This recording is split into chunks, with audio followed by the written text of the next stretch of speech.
Quiero agradecerle al doctor Gehring por haber aceptado esta invitación. Es una persona muy ocupada y es muy grato tenerlo aquí. Es un experto en la patología aórtica y sobre todo en el tratamiento de la patología aórtica, y él nos va a dar el punto de vista del médico hemodinamista en este tipo de entidades de los síndromes aórticos agudos. Muchas gracias, doctor. 2 minutos de introducción. En primer lugar, quiero agradecer esta gentil invitación a Sergio, a todo el grupo de CityScanner. Para mí es una distinción estar aquí, y siempre que nosotros podamos dar alguna plática en relación a lo que realmente nos gusta hacer, siempre será un gusto. La estructura de la siguiente presentación es de la siguiente manera.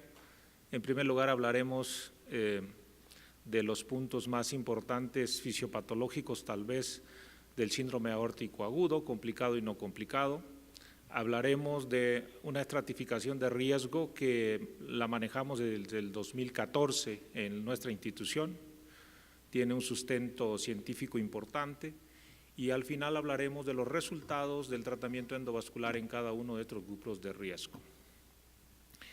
Lo comentó Sergio, el 85% del síndrome aórtico agudo en su presentación clínica corresponde a la disección clásica, es decir, aquella que tiene luz falsa y verdadera.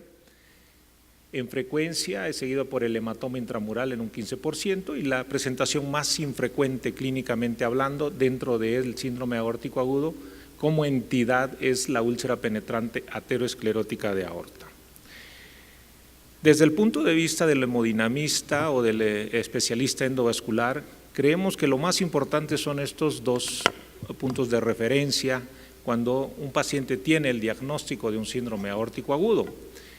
Y para ello, el experto en urgencias y el experto en imagen son los que realmente le ayudan al intervencionista a definir cuál será la conducta a seguir. El cuadro clínico, sin lugar a duda, es fundamental. La presencia de dolor, lo que se llama dolor aórtico, con alguna de las entidades ya mencionadas. Puede presentarse el síndrome aórtico complicado o no complicado. Está complicado cuando encontramos algún criterio de persistencia de dolor recurrente, hipertensión refractaria, es decir, aquella hipertensión que ya recibe tratamiento pero que es muy difícil de controlarla. Algún dato clínico de una hipoperfusión en algún segmento vascular, puede ser algún evento vascular cerebral, una reducción en el pulso, en la amplitud del pulso, un déficit de pulso, una hipoperfusión en los miembros pélvicos, datos de isquemia mesentérica, hepatitis isquémica, etcétera, etcétera, etcétera. Ese es un síndrome aórtico agudo complicado, y no complicado es aquel que carece alguna de estas variables clínicas que son fundamentales para definir si existe o no complicación. Y el otro punto es la localización anatómica del sitio de entrada o de la presencia de la entidad, sea un hematoma o una úlcera. Sitio de entrada en caso de una disección clásica, que puede estar en aorta torácica ascendente, extendida hacia arco, o puede estar en aorta torácica descendente, extendida al segmento abdominal o de manera retrógrada al arco aórtico. De manera que estos 2 puntos fundamentales para el intervencionista para definir qué conducta va a seguir: el cuadro clínico y la localización anatómica. La complicación más terrible que el síndrome aórtico agudo es la ruptura. Este es un estudio en el instituto de una ruptura de aorta torácica descendente, y la otra gran complicación y la otra gran causa de muerte es el síndrome de mala perfusión, que en un 80% está condicionado por el efecto dinámico de movimiento del flap, y en un 20% está condicionado por un compromiso social de la disección de manera estática. Entonces, esta es la explicación fisiopatológica de la hipoperfusión de los pacientes que tienen síndrome aórtico agudo, y esto es fundamental. Cuando se localiza en la aorta ascendente o es tipo A de Stanford, como bien lo dijo Sergio, las 2 principales causas son la ruptura, ya sea tamponade o ruptura abierta, en un 42%, y la isquemia visceral o hipoperfusión o síndrome de mala perfusión en un 14%. Esto es muy importante. Las dos grandes complicaciones vasculares son las dos principales causas de muerte en los pacientes con síndrome aórtico agudo localizado en la aorta torácica ascendente. ¿Cuál es el tratamiento que está bien definido en esto? Sin lugar a duda que el tratamiento es el tratamiento quirúrgico abierto. ¿Por qué? Porque el tratamiento médico se asocia con un 58% de mortalidad y con el tratamiento quirúrgico abierto se reduce hasta un 26%. Estadísticamente hablando, hay una reducción de riesgo absoluta de muerte de un 32% cuando se trata quirúrgicamente el paciente. Esto es significativo, muy importante. ¿Qué es importante saber en el hematoma? Saber que la mortalidad cuando el hematoma se acerca demasiado al origen, a la raíz de la aorta o a los senos de Valsalva, la mortalidad es superior a la que se reporta por disección clásica de aorta en la aorta ascendente. Observen ustedes un 39% versus un 29%, de manera tal que el hematoma en aorta ascendente, cuanto más cerca de la raíz está, es quirúrgico, cirugía abierta, a diferencia del hematoma que está en la aorta torácica descendente, que tiene una mortalidad inferior a la disección clásica de aorta. La asociación, como bien lo dijo Sergio, entre entidades como por ejemplo el hematoma y la úlcera penetrante aumenta la progresión, la expansión y la ruptura de la aorta. Observen ustedes la progresión de la enfermedad en un 48% cuando se asocia el hematoma y la úlcera, comparada con tan solo un 8.2% cuando el hematoma está aislado. Entonces, muy importante. Entonces, el compromiso de la aorta torácica descendente es de mal pronóstico cuando hay dos entidades que forman parte del síndrome aórtico agudo que componen la manifestación clínica más importante. ¿Hay algún lugar para el intervencionista en la aorta torácica ascendente? Es excepcional. Se dice en la literatura del experto endovascular que la aorta torácica ascendente es la última frontera del tratamiento endovascular a conseguir. Es la última frontera que hay que cruzar con el tratamiento endovascular. Y sí hay una serie o distintas series con pocos pacientes donde existe una posibilidad muy definida del tratamiento endovascular. Este es un caso que también analizamos con Sergio en su momento, una paciente joven derivada del Instituto Nacional de Cancerología con hemoptisis masiva, llega a urgencias del instituto, lo evalúa bien el experto en urgencias y nos dice tiene un problema aórtico, el mediastino está ensachado, se le hace la tomografía, con el antecedente de una cirugía radical por cáncer de mama, reintervención para reconstrucción del esternón, y observen ustedes lo que se encuentra un pseudoaneurisma roto con un segmento, con un cuello totalmente bien definido anatómicamente. El riesgo quirúrgico era muy alto, prácticamente prohibitivo, y decidimos intervenirla. Se hace un tratamiento endovascular, hicimos la implantación de la prótesis transcarotídea. La carótida izquierda era la que tenía mayor coaxialidad y la de mejor diámetro y la menos enferma, de manera tal que pusimos la endoprótesis y este es el resultado, el control posterior. Se excluye totalmente la comunicación entre la aorta ascendente y el pseudoaneurisma roto y se logra excluir el saco también que había estado roto y que era la manifestación o la causa del cuadro clínico con la que llegó este paciente.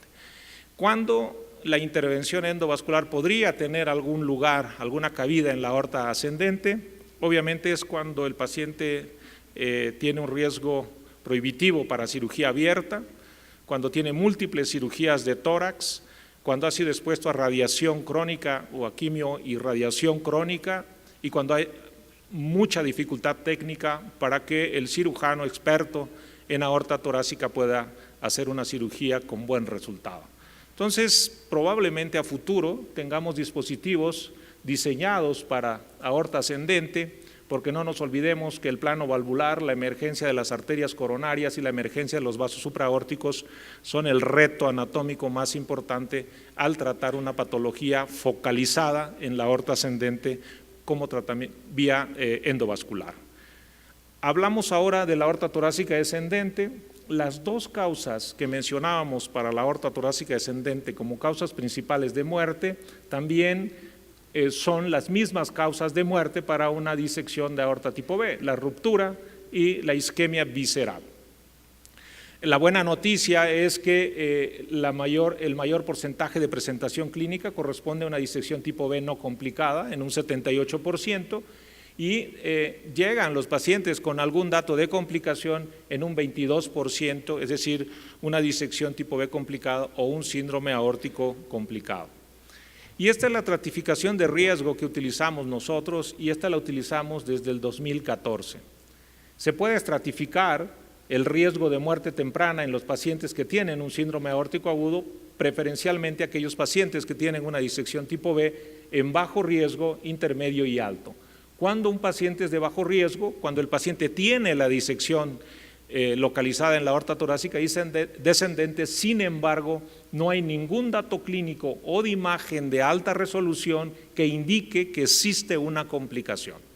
Es decir, que no hay expansión aguda, que no hay ruptura, que no hay inminencia de ruptura, que no hay un síndrome de mala perfusión, etcétera, etcétera, etcétera. Entonces el paciente es de bajo riesgo.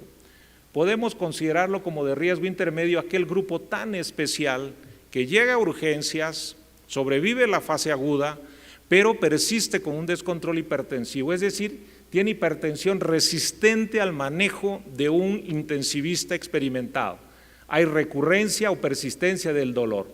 Estos dos puntos, estos datos clínicos significan que la aorta sigue expandiéndose y que probablemente tiene criterios de inminencia de ruptura, por consiguiente no es un paciente de bajo riesgo, es un paciente de riesgo intermedio que está progresando a riesgo alto. Y finalmente los pacientes de alto riesgo son aquellos que tienen las dos grandes complicaciones en sus variedades: inestabilidad hemodinámica, estado de choque, hemotórax, hematoma periaórtico y algún dato de hipoperfusión o mala perfusión en cualquier segmento vascular dependiente de la aorta.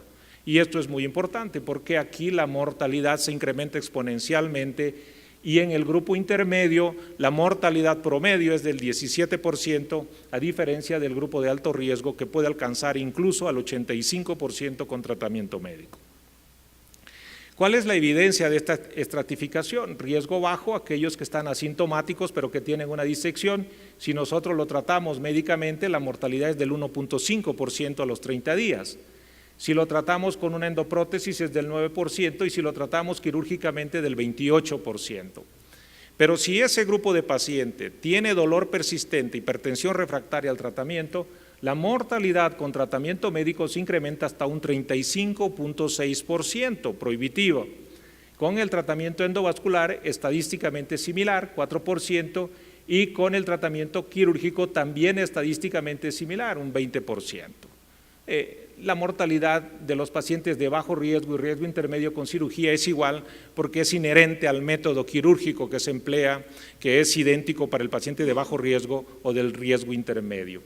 Pero la gran diferencia está que ese paciente no se puede quedar solo con tratamiento médico porque la mortalidad se incrementa del 1.5% al 35.5%. Esta es una gran oportunidad para el tratamiento endovascular de reducir la mortalidad temprana en este grupo de pacientes con riesgo intermedio. ¿Cuál es la experiencia en México y cuál es la experiencia institucional en el Instituto Nacional de Cardiología Ignacio Chávez? Esto es parte del trabajo de ingreso a la Academia Nacional de Medicina, y estos son los resultados. Nosotros comparamos el tratamiento médico con el tratamiento endovascular con seguimiento a 3 años en el síndrome aórtico agudo complicado. La mortalidad fue del 35.3% con el tratamiento médico y la mortalidad fue del 8.6% con el tratamiento endovascular. Pero ¿qué es lo que pasó en aquellos pacientes que tenían riesgo alto? Tenían algún criterio de inminencia de ruptura. La mortalidad con el tratamiento médico fue del 67%, a diferencia de un 12% con el tratamiento endovascular. En este trabajo, que fue una cohorte, fue un pareo estadístico, no fue un estudio prospectivo, no fue un estudio clínico randomizado, pero sin embargo nos da la información importante de que el tratamiento endovascular reduce de manera significativa la mortalidad a 3 años en esta población de alto riesgo. Y los predictores de mortalidad fue el tratamiento médico con un incremento de riesgo de 8 veces de muerte y los criterios de alto riesgo expresados por inminencia de ruptura con un incremento de riesgo de 7.4 veces de riesgo de muerte. Entonces esos datos son muy sólidos estadísticamente y avalan el hecho de que el tratamiento endovascular en los pacientes con síndrome aórtico complicado en nuestro medio reduce la mortalidad de manera significativa. Pero era injusto hablar de tratamiento endovascular versus tratamiento médico, habría que compararlo con el tratamiento quirúrgico y ese fue el siguiente paso que hicimos. Esto se publicó hace un par de años, 2 años y medio, y comparamos el síndrome aórtico agudo complicado y se comparó el grupo que recibió tratamiento quirúrgico abierto versus el tratamiento endovascular. Y esto fue el resultado en el seguimiento a 5 años, es igual a un pareo estadístico, es una cohorte con seguimiento a 5 años y observamos que el mayor problema es la mortalidad perioperatoria. Hay una diferencia estadísticamente importante en la mortalidad, con una sobrevida cercana al 90% versus el 51% con el tratamiento endovascular versus con el tratamiento quirúrgico. Acá la diferencia estadística que se estableció a favor de cirugía fue en reintervención y a favor de mortalidad fue a favor del tratamiento endovascular. Esto es muy importante porque esto es en nuestro medio, en nuestra realidad. Hay otro grupo de alto riesgo, síndrome aórtico agudo de alto riesgo, donde el instituto es un centro de referencia. Es el síndrome de Marfan, es un trabajo ya publicado hace, si mal no recuerdo, 4 años, donde hicimos un seguimiento de pacientes que la aorta torácica ascendente se resolvió quirúrgicamente y la aorta torácica descendente se resolvió vía endovascular. Y el seguimiento fue 8 años. Observen ustedes, la mortalidad fue del 20% con una sobrevida del 80% a 8 años. Pero la noticia más importante, el dato clínico más importante es el siguiente. Como es una enfermedad heredofamiliar, no logramos una remodelación positiva de la aorta sigue dilatándose con crecimiento de la luz falsa, manteniendo la luz verdadera, pero a expensa de la fuerza radial de la endoprótesis. Y esto es muy importante. Podemos prolongar la sobrevida de estos pacientes, pero no resolvemos el problema fundamental, que es el daño estructural heredofamiliar de la pared de la aorta. Esto es muy distinto cuando tratamos los pacientes con síndrome aórtico agudo y no tienen un diagnóstico establecido de síndrome de Marfan. Esto se presentó hace algún tiempo en una de las reuniones científicas del SCAI, donde documentamos que a 34 meses se estabiliza la aorta con el tratamiento endovascular, se incrementa el diámetro de la luz verdadera y se reduce la luz falsa secundaria a una trombosis de la luz falsa. Esto es muy importante y esto es lo que buscamos con el tratamiento endovascular. Evitar que se rompa la aorta, evitar que se dilate la aorta y mejorar el diámetro de la luz verdadera, favoreciendo la trombosis de la luz falsa. Los 4 principios fundamentales del tratamiento endovascular en el contexto de la disección aguda tipo B de localización en la aorta torácica descendente. Pero ¿qué es lo que piensa el intervencionista de los pacientes que tienen una disección tipo B no complicada, como es este caso? Se trata el paciente y observen ustedes una remodelación aórtica excelente en un paciente con disección de aorta tipo B no complicada. Tenemos alguna evidencia de esto, tanto evidencia de la literatura mundial como evidencia de la literatura generada en el instituto. El estudio INSTED analizó a los pacientes que sobrevivieron las 2 semanas de una disección aguda. Y observen ustedes, todo es comparable hasta los 2 años entre el tratamiento endovascular, que es el que está en rojo, versus el tratamiento médico que está en azul. Pero el cambio más importante es a partir de los 2 años, donde se empieza a reducir la sobrevida, es decir, aumentar la mortalidad de los pacientes que solo recibieron tratamiento médico. Es decir, tenemos una ventana de 1 a 2 años para vigilar a los pacientes y detectar si tiene algún factor de mal pronóstico para tratarlos y evitar este incremento en la mortalidad después del 2º año. Ese fue el mensaje más importante del INSTED. Pero ¿cómo se explica esto? Bueno, se explica porque la tasa de trombosis completa de la luz falsa fue superior, un 90% comparado con un 22% de los que recibieron tratamiento médico, y porque la expansión de la aorta se frenó. Observen ustedes, progresó en un 66% con el tratamiento médico y tan solo en un 21% con el tratamiento endovascular. Es decir, esa sería la explicación fisiopatológica más importante de lo que favorece la buena evolución comparado con el tratamiento médico a favor del tratamiento endovascular.